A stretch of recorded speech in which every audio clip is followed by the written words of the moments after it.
All right, I think we are live. Good afternoon, everyone, or from some of you, maybe good morning as well still. Great to have you here today on our shorter webinar today. Usually we have a format of an hour. Today we are going to squeeze it into 30 minutes, so I hope we can be in time for you. Which is going to be all about the risk of CV-based screening, and we are going to approach it today from a scientific perspective mainly, and that also brings me to who's here today. To quickly introduce myself, and then Leonie, I would love for you to have a quick intro. My name is Charlotte. I'm one of the founders of Equalture. We are an HR tech company based in Rotterdam, in the Netherlands, and I'm going to very briefly explain to you what we are doing in a bit. But first, I would really like for you, Leonie, to have some room to introduce yourself. Thanks. So, hi, I'm Leonie. I'm the cognitive neuroscientist at Equalture. I joined the company about 10 months ago. Before that, I did my degrees in psychology and in cognitive neuroscience. And now I'm working on the gamified assessments that we make at Equalture and everything around testing them. Cool, thanks. Before I move on to a very quick intro of Equalture, before I forget, as you can all see in the lower right corner of your screen, there's an icon mentioning questions.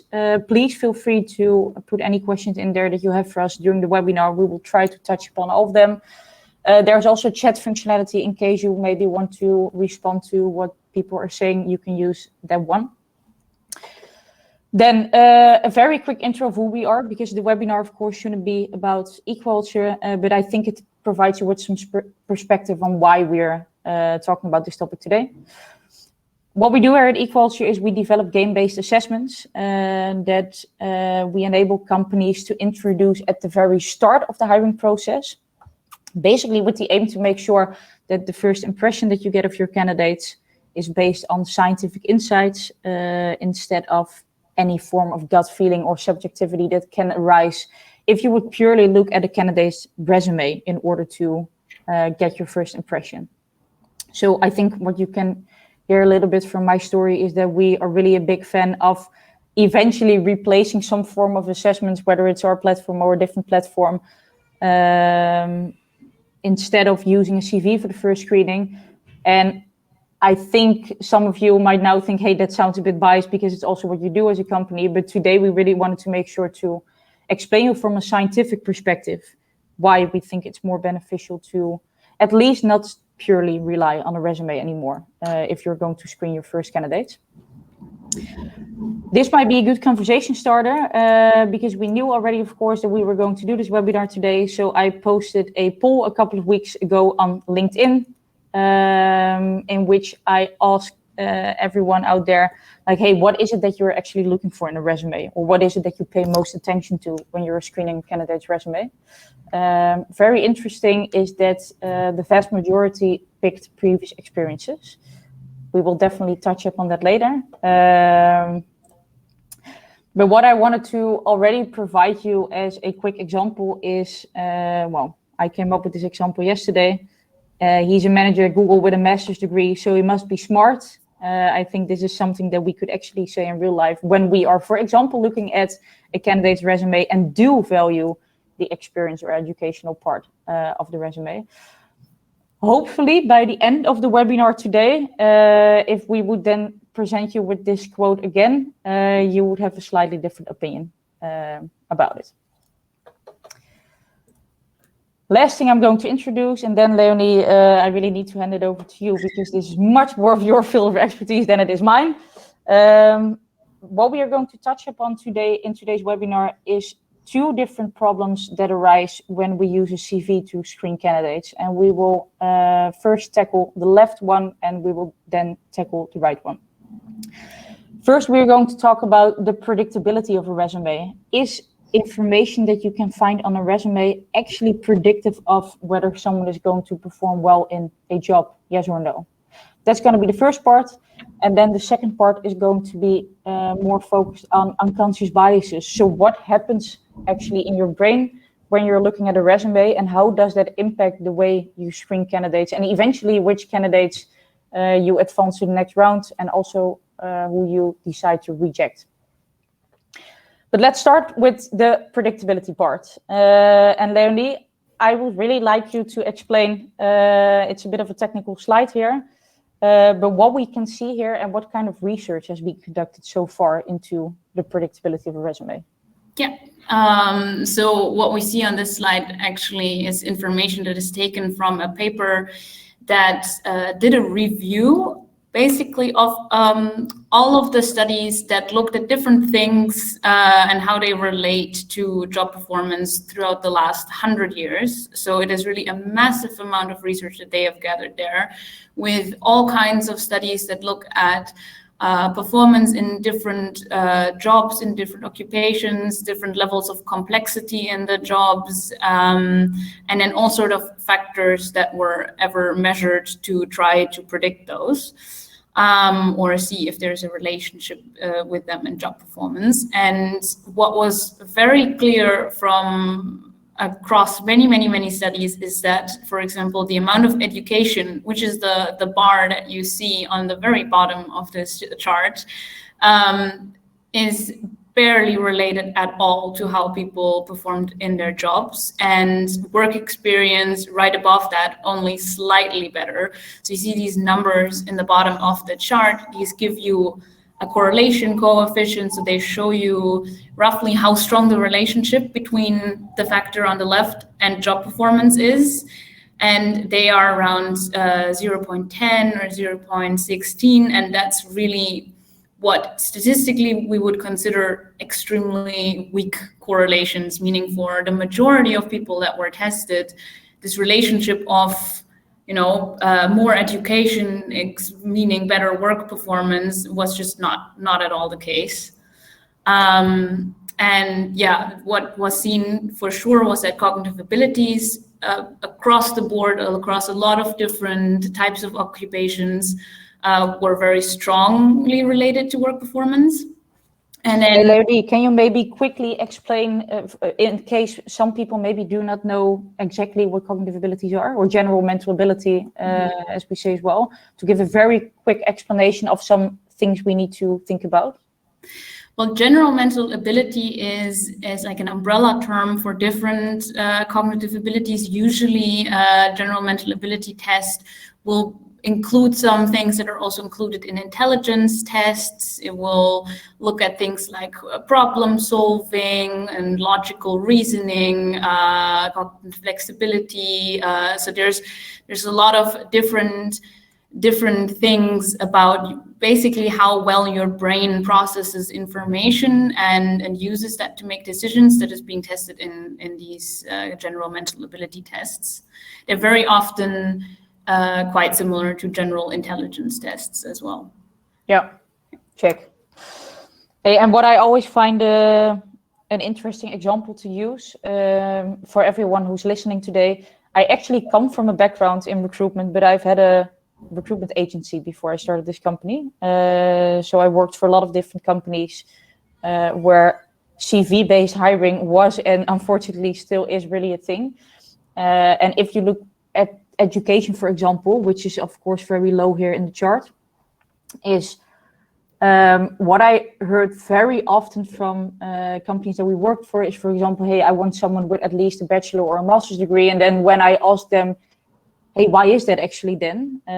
Usually the answer that they provide me with is, I just want to know how smart people are. And I know that if someone, for example, did a bachelor or a master's, then you must be smart. And maybe if you did a lower degree, then it could tell me something about maybe your learning ability or how well you will adapt to the job. Which brings me to an interesting research that actually Leonie did with her team, I think 2 months ago. Now, it's a bit small in the slide, but maybe, Leonie, it would be cool if you could also quickly explain what we did with this research internally. Yeah, so we have one of our games that assesses problem-solving ability, which is very related to your analytical intelligence and the way that you can plan ahead steps to solve your problems.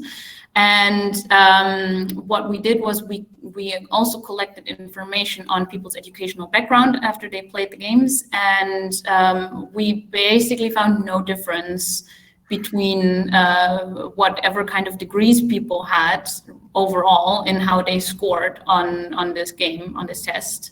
So whether or not someone had a PhD or a bachelor's degree or had just finished high school didn't really affect how well they were doing on, using their analytical thinking and solving these problems. And problem solving is something that is actually really strongly related to work performance. Yeah, so I think a very good example of the fact that it might not always be that wise to take a certain factor of a candidate and then assume that based on that you must be either smart or whatever. I think education is a very good example of that. I do see 2 questions in the chat, Leonie. I'm going to quickly see if we can answer them so that we can keep it linked to the specific topic that we were talking about. Harry is asking, what are different factors that affect cognitive ability? Well, there's a lot that can affect your cognitive ability. So it mostly develops while you're growing up. So there's a lot that can still, a lot of factors in your childhood can very strongly affect your development of cognitive processes. Once you reach adulthood, though, that doesn't change as much anymore. There's quite a strong genetic factor. But it's definitely not the only explanations. So it's not purely genetics, but also has a lot to do with upbringing and a lot to do with basically how much your cognitive functions are challenged while you're being brought up. And well, that's not necessarily something that always comes through education, for example. And also usually when people go into higher education, this is at a point where cognitive abilities don't really develop any further. So they are already fully developed by that point. Cool. I hope, Harry, that answers your question. In case it didn't, then you know where to find us. I'm going to grab out one more, and then I will keep the rest for the end of the webinar because we have problem 2, of course, as well, that we would like to touch upon. Because Steph is asking how job performance is measured. And I think, Leonie, it might be nice to also talk about the research that we are doing here internally, because I think it can be a nice example of how to measure job performance. Yeah, so it really depends on the study. So there's a lot of different approaches on how to measure job performance. There are some scales that just look at general job performance, where managers are being asked to rate their employees generally on how well they're doing. There's a lot of different scales being used for more specific behaviors, but usually when you look at studies that look at factors predicting work performance, then they usually look at general work performance. Sometimes studies also try to use more objective measures of work performance by looking at certain output of their work, but that doesn't really work for all types of occupations. So maybe if you're in a sales team, you have more objective measures of performance based on how many deals you close or the size of the deals you close, but that's obviously not doable for every type of job. So generally it is done by using questionnaires, and there's a lot of self-assessments, but also manager assessments, peer assessments that are being done for these sort of studies. Cool, thanks. And I'm going to answer one more question though, because I find it an interesting one, because Fatih is asking, how did we actually hire you, Leonie, here? I think that is a good example though of balancing the resume and, the things of which we think you could better measure it, such as cognitive abilities or behaviors. Because obviously when we hire you for our science team here, for some roles, you need to have some sort of specific background. It's the same thing if you apply to be a doctor, then at least you need to have some sort of degree in that area. So with you, we did look at what kind of study did you do before you applied for this role. However, what we did not do based on your resume is we did not take your education as some sort of assumption on, for example, your analytical intelligence. And we did look at your behaviors through the games that we measure. So I think that actually how we hired Leonie, Fatih, to answer your question, is a good example of, for some roles, you just need to stick to a certain area of expertise. However, that doesn't mean that you need to draw all your conclusions based on that. We still had Leonie complete the games before you were invited to an interview, so we still knew a lot about you already before we had our first chat.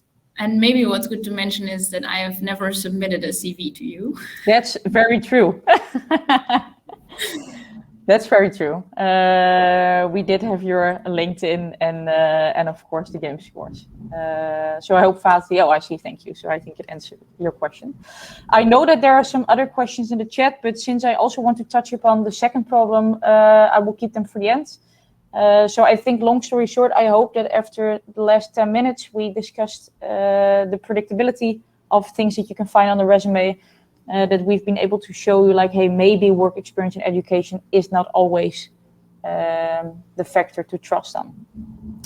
Now, that was really problem one. Problem two was the unconscious bias part, because, of course, you can still collect relevant information on a candidate, but unconscious biases can still interfere, of course, on how you are going to interpret that kind of information and can therefore also impact your decision making. Leonie, I used the same example, I think, that we used a while ago. I think it was in our podcast episode, by the way, that we recorded. I think this is the classic example of introducing the fact that we are biased. Could you explain briefly how cognitive biases arise in your brain? And maybe explain what cognitive biases are then, of course. Yeah, I will try to keep it very brief. So for a longer explanation, feel free to listen to our podcast episode about this, because I can talk about this for about half an hour. Yeah, I will put them in the chat, by the way, for you guys. So that you can check it out. But yeah, so cognitive biases, they're also synonymously called unconscious biases.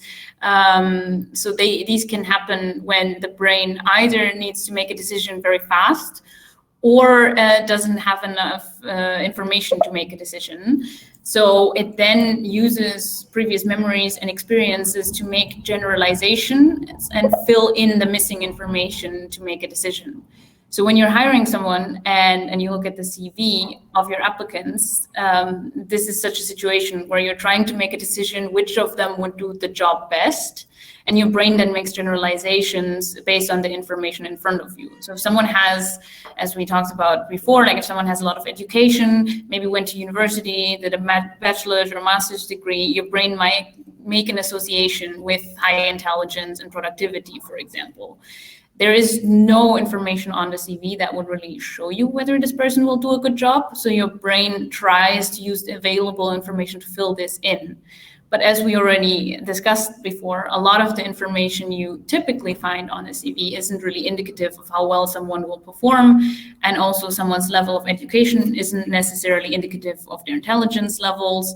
And usually CVs include a lot of other things that might have nothing to do with the job that you're hiring for, and also has absolutely nothing to do with how this person will perform on them, like people's hobbies, where they went to primary school, what kinds of languages they speak. That might be relevant, but it might also not. But all of this additional information will strongly trigger associations in your unconscious that will then define how you will look at all the other information as well. Yeah, and what I always find good to mention with this slide, because we use the exact same slide in, we also have an unconscious bias training that our customers, for example, can make use of. And I always use this slide as well to introduce biases, to clarify that being biased is not something you should be ashamed of. It's something that happens in our brains, and it's also therefore not something we should some sort of finger point about, because we all have it. And I think that this example, imagine a nurse, imagine a CEO. I know that you, especially on the days where, for example, diversity is celebrated, you see this example a lot of on LinkedIn, and people do tend to have an opinion about what's in there. However, as you explained already, Leonie, to make that, to turn it into a tangible example, it can be pretty logical that you, if you imagine a nurse, that you think about a female, for example, and that if you imagine a CEO, that you think about a male. Again, it's nothing to be ashamed of. It's just because you've experienced one more than the other. So your brain makes that connection. So I always find that very important to emphasize once more, because I don't think that unconscious bias should be a topic that makes us feel slightly uncomfortable to talk about. What I wanted to do with you together, Leonie, is touch up on, well, we put a couple of examples in here because there are a couple of biases, and I think we have the most prominent ones here on the screen that have a huge impact on the way we screen people. So maybe, I don't know if we have time to walk through them all, but maybe we can go through a couple of them. I think maybe starting with similarity bias, because I always find that a very interesting one.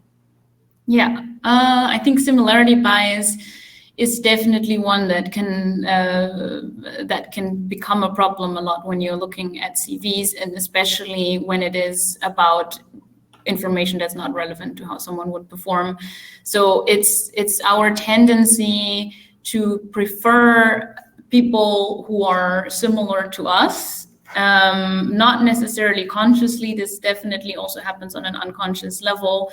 But I think, you see it a lot when, for example, a candidate went to the same university as the recruiter or the hiring manager, or it might also be completely irrelevant information on the CV that triggers this. So if someone, for example, has a very specific hobby that not a lot of people have, and then this applicant also has that hobby and is suddenly in this same group with you, and you see the similarity with you and that other person, you're just prone to like them more and then more favorably interpret other information that you learn about them.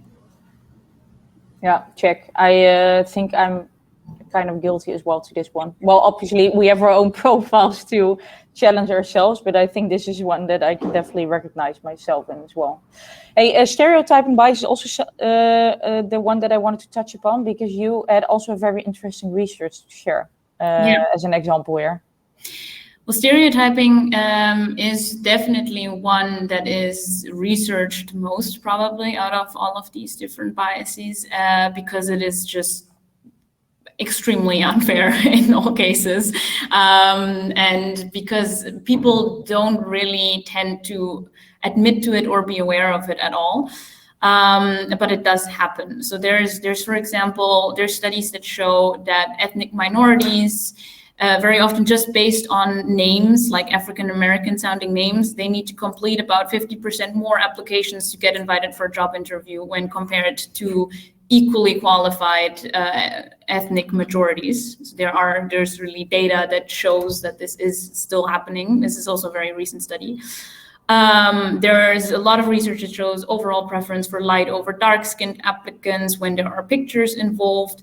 A very interesting study that I want to mention, again, when pictures are involved, there's a study on natural black hair discrimination that was actually done here in Rotterdam, where 100 people rated CVs with pictures of applicants on them. And some included Black applicants with Eurocentric hairstyles and others with Afrocentric hairstyles. And those with the Afrocentric hairstyles were consistently rated lower on professionalism, even when everything else on the CV was the same. And there was also actually a gender effect where women with Afrocentric hair were also rated lower on job suitability than those with Eurocentric hair, but not men. So even within the stereotyping, it gets worse with levels. So it's really, even when you design a very controlled experimental study, you see this happening. So I think this is definitely something that this was just a couple of years ago, this study, that still happens today. Check. Thanks, Leonie. And I also see now a question coming in if we can provide an example of the halo and horse effect. So I think that might be the perfect one to continue with then. Well, halo and horns is an effect where basically you take one good quality about someone, you learn about one positive quality about someone, that would be the halo effect, and then attribute that to everything else that you're learning about them. So for example, I don't know, if someone does one thing very, very well, then you assume that they will also do all other things very well, even though you don't have any of that information. And with the horns effect, it's just the opposite of that. One negative thing that you learn about someone can make you interpret everything else as more negatively. This is also especially strong if the very first thing that you learn about someone has a strong positive or negative connotation. So if the very first impression you get is positive or negative, you will mostly consider other things about that person to also be positive or negative. Yeah. What I also find a good example to mention, we actually wrote a blog post about that a while ago, which received a lot of comments, both I think negative and positive ones, which is a blog that we wrote about how people in their LinkedIn header subscription, your headline, sorry, use, for example, X Uber, X Google, X Netflix, whatever. I think that's also a good example of halo and horns effect, and then in this case, the positive side of the spectrum.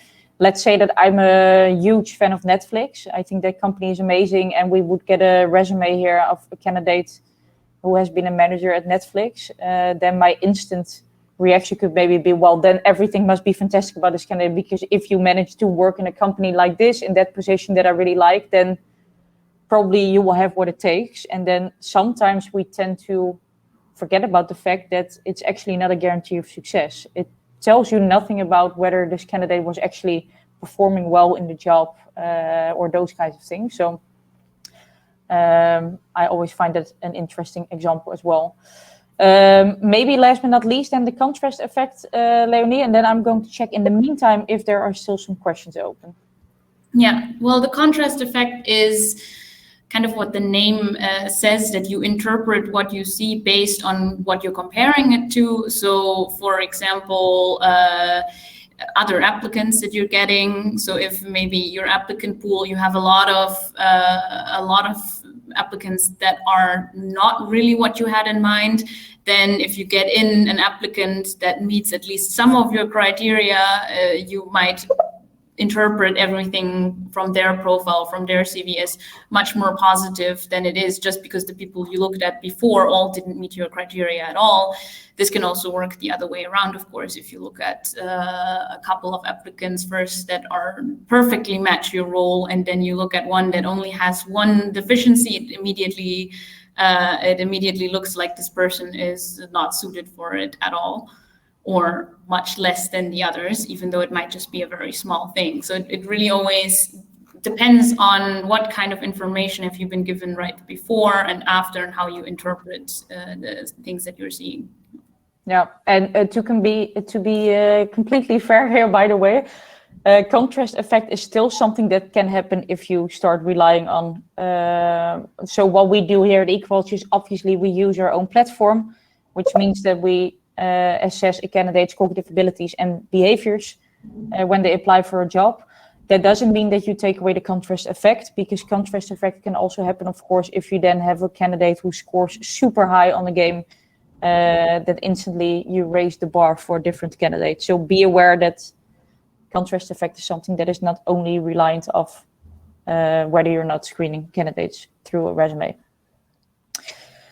1 minute left, Leonie. I'm going to quickly see if we missed some questions that could still be cool to answer. I think Tamara, I saw your question about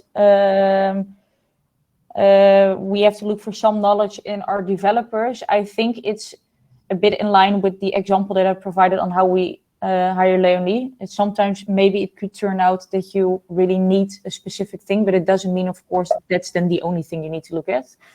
And something that I also would like to provide here as an example, we hire a lot of engineers here at Equalture who are not experienced at all in the language in which we code, because we code in a relatively new language.